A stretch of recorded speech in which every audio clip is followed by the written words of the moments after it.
Hello, this is Lee Thomas, and you're watching Road Car Review. And today we're going to be looking at the 1993 Lexus SC400.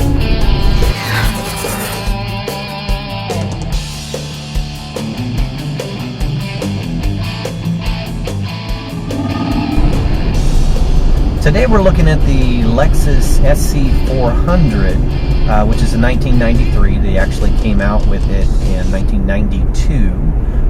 The body style really didn't change. I believe it was either 2001 or 2002, and they went to that new egg-shape kind of a clay molded piece with the convertible hardtop. This is a hardtop. But when you're talking about performance, even a car that's 17 years old, it's got a lot of muscle. This is a V8, and it at any speed can set you back.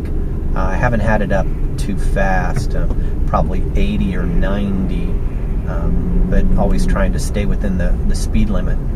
It is a car that it's firm, has a lot of great creature comforts, although a couple things that you need to know. My wife doesn't like the car because it sits so low, and if you don't mind driving a go-kart, that's about the way that it feels. Right now we're cruising at about 15 miles an hour. It's fairly quiet at the low level, but once you get it up to any speeds, it's a pretty loud car. It does have a sunroof, retractable and also tilt up. There were some really good features in the car when it was very first introduced. Integrated phone system, which was one of the first, if not the first.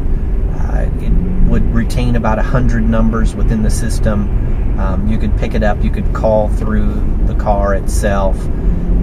However, when I bought it in, I think it was about 2000 or 1999, they were just switching over to the analog, or excuse me, from analog to digital.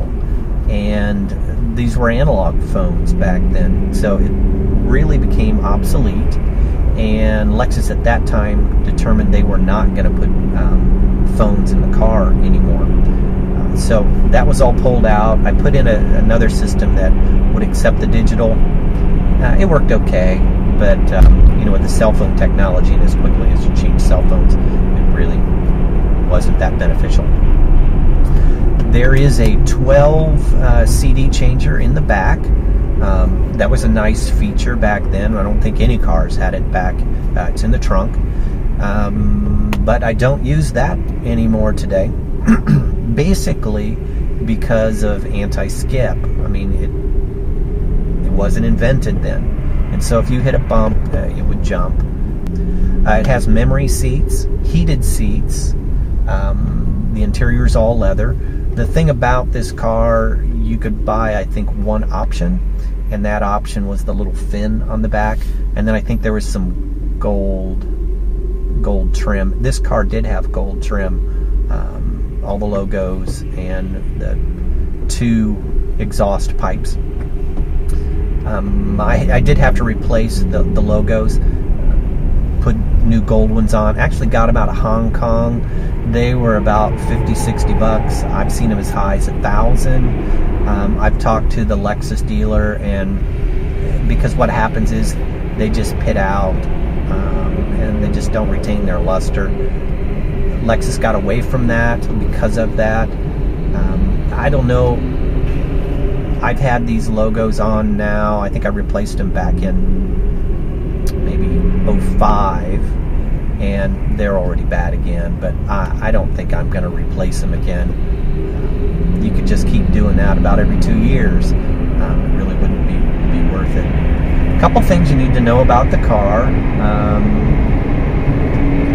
I run unleaded gasoline in this thing. I mean, there's signs all over this car, premium unleaded only. But since the day that I've got it, I have put premium in it. I've not noticed any difference. I'm not sure what it... Leave some information down in the comment area if you can tell me what the detrimental effects long term. Of course, like I've said, I've actually driven this car over 100,000 miles, and there hasn't been any effect to it. There are a couple controls that you need to know about. There is a power and a normal. It changes the chip. If you want additional sports car power, that's available. There's also a track on, track off. When you're in the snow,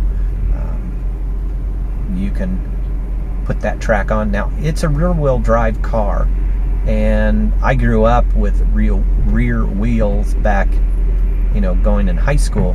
And the cool thing about it is, I live Midwest, and in the winter it gets pretty snowy. I love driving on the snow and letting the back end kind of break loose from it. So that's pretty cool. The steering wheel, retractable, up and down, and also in and out. I kind of sit really far back from the steering wheel. I'm not a tall person. I'm about 5'8", but I actually push the seat basically all the way back. And you do lay down, but then I bring the steering wheel up close.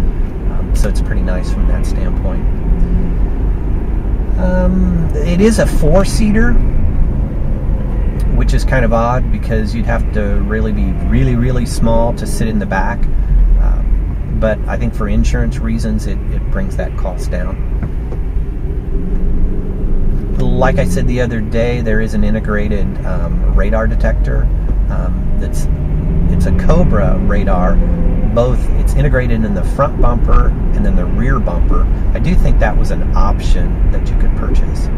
Okay, a couple things that you need to look at from an issue standpoint. All of these issues are actually online. I mean, if you buy one of these cars, you can easily find out how to fix all this stuff.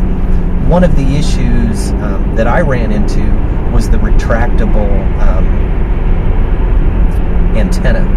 It got to a point where it just wasn't working. So I tried to buy a replacement, couldn't find a replacement that was feasible. So I just took it out. I took it out and cleaned everything all up. It looked like water dripped down in it. So it was just kind of gunked up. Got the motor working again. Didn't really do anything except for clean it. So once I put it back in, it worked fine, and it has worked fine. You just need to keep it oiled and make sure that it stays clean. The headlights on these things, for some reason, I don't think it's the bulbs, because I've replaced the bulbs. I think as these cars get a little older, there are optical lenses inside that direct the light, and it's like it's got glaucoma, not on the plastic piece on the outside, but it's almost in the ocular inside. But at night, it just does not, unless you're putting on your high beams, does it have some really good light. A little concerning. The other thing that I'm going to have to replace, I think fairly soon, are the dampers within the trunk lid. They're just not holding up too well when you open up the trunk. It's just not there.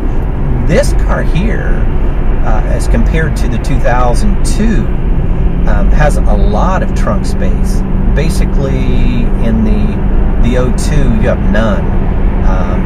You may be able to put a very small bag, and especially if you're putting down the retractable hardtop, you don't have any at all. But this has substantial luggage area.